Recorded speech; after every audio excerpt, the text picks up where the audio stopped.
type investigations because it made John Durham look like an absolute fool.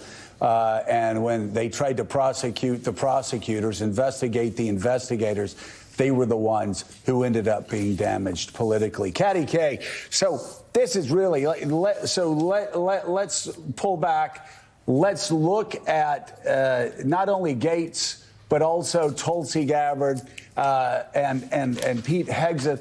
And just, we're going to have Susan Glasser in a second talking about what this means for the nomination process. But I think for a lot of people in Washington, a lot of people going, OK, well, in this first test, there were enough Republican senators to stand up and say no to a very bad pick for Attorney General, and now wondering who's next. And again, a lot of people are talking about Pete Hegseth. I actually think Tulsi Gabbard will be the one that 4, 5, 6 Republicans just can't allow in DNI. So it's interesting talking to people in the intelligence community, certainly, but also in the national security side. You're right, Joe, that it is Tulsi Gabbard that's provoking more concern actually than Pete Hegseth is.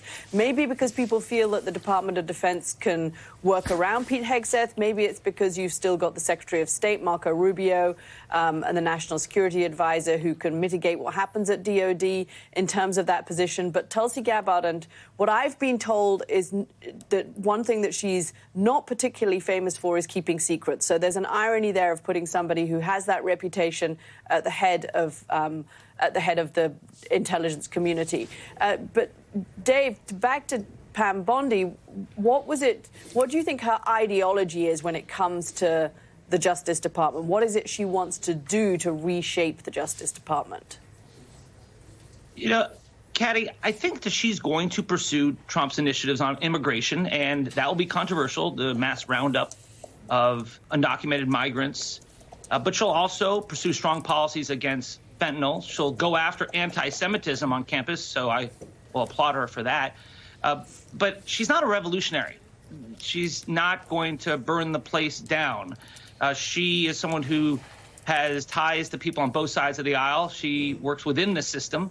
And I know there are Democrats who are still upset about the pick, but keep in mind, Sally Yates was not walking through that door. You were not going to see an Eric Holder become Attorney General. Donald Trump made it clear who he was going to appoint. And the fact that Matt Gaetz was rejected shows we have guardrails again. And so I think that this pick is about as good as you're going to get from a Democratic perspective, knowing that at least she's not going to put forward fake indictments to go after Trump's enemies. Yeah, she'll do stuff that's controversial. But in the end, she's not Matt Gaetz.